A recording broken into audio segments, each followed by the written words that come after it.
Els museus de ciències naturals, en realitat, actuem en contranatura per conservar les nostres col·leccions. Aquestes, com us podeu imaginar, són mostres que en condicions naturals s'anirien descomposant i desintegrant. Nosaltres intentem parar aquest procés i mantenir-les en condicions de consulta per sempre, o per sempre que sigui possible. Però no només ens hem de preocupar d'evitar aquests processos de deteriorament naturals, sinó que també, en les condicions en què conservem les col·leccions, en aquesta atmosfera artificial, també introduïm factors que poden provocar problemes per la conservació. I no se'n salven cap de les col·leccions. Fins i tot les més dures, com les conquilles, les petxines dels mol·luscs, aquestes també poden tenir problemes.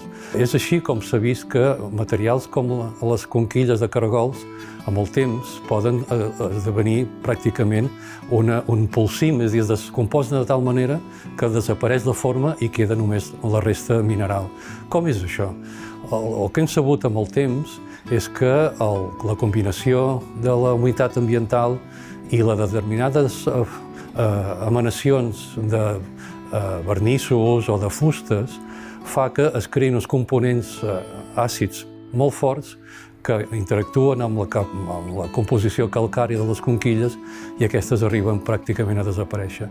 Ens ho hem trobat a les col·leccions, hem estudiat la situació, hem utilitzat uns sensors que controlen l'acidesa ambiental, els hem posat en funcionament en les nostres col·leccions i hem detectat que en aquests moments l'acidesa ambiental ja no actua contra les nostres col·leccions. Per tant, hem de deduir que en el museu hem experimentat processos d'alta acidesa en el moment en què es van instal·lar les conquilles en els mobles que van provocar aquelles situacions.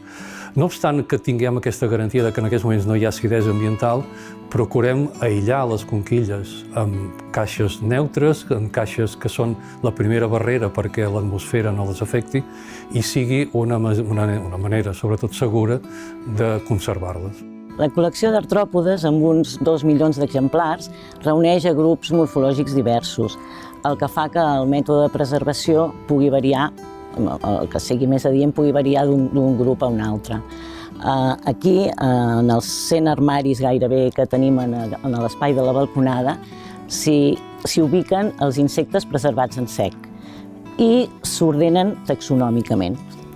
La preservació en sec és la clàssica i la més idònia per les col·leccions d'insectes, però en les últimes dècades l'alt ingrés de mostres fruit de la recerca ha fet que la col·lecció d'insectes en líquid vagi creixent més.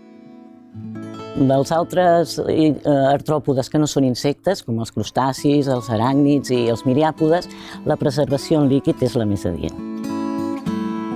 Les col·leccions actualment creixen de manera diferent segons quines famílies estem treballant, de manera que el que vam intentar és, ens vam inventar un codi, de manera que la família té adjudicat un número i de manera que quan augmenten les mostres d'aquella família, el que es fan són pots amb aquell mateix número i que s'hi afegeixen lletres. De manera que no ens hem desvinculat dels prestatges i la unitat funcional de documentació és el pot. Intentem que aquest pot les mostres es toquin el mínim possible, perquè a nivell de conservació preventiva és important, i també per intentar evitar dedicar temps a canviar la ubicació dels registres ja fets. És una manera de simplificar el sistema i de fer-lo com més fàcil i pràctic. Llavors, quan augmentem el nombre de pots associats a aquella família augmenta, el que fem és moure el prestatge, donar-li més espai a aquella família. I això és fàcil i és ràpid d'efectuar en un matí. El Museu de Ciències Naturals de Barcelona compta amb un laboratori de preparació zoològica propi. En aquest laboratori, la feina que es realitza segueix uns protocols que tenen com a objectiu optimitzar la conservació dels exemplars un cop s'han preparat. Aquests protocols, entre altres coses, estipulen que els animals, un cop arriben al museu, han d'estar al congelador el mínim de temps possible per tal que la seva preparació sigui idònia. Altres aspectes que regulen aquests protocols són, per exemple, les concentracions de productes químics que s'han de fer servir per preparar esquelets desarticulats. També s'estableix que hi ha materials més adequats per preparar o conservar, millor dit, les pells planes, que serien amb trossos de cartolina que són lliures d'àcid i que tenen reserva alcalina.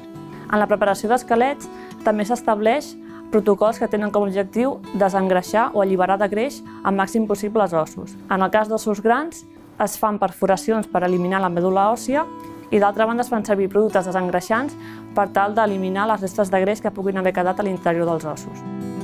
Els protocols del laboratori de preparació també estableixen mesures com la quarantena de pells o trossos de pell, els quals s'han d'introduir al congelador abans que puguin entrar a les sales de reserva del museu. Altres mesures de conservació inclouen l'ús d'insecticides que intenten allunyar qualsevol plaga que pugui afectar sobretot a les pells de les col·leccions. En el cas d'exemplars que no s'han preparat seguint aquests protocols de preparació, cal extremar les mesures de conservació preventiva per tal d'assegurar la seva conservació a llarg termini.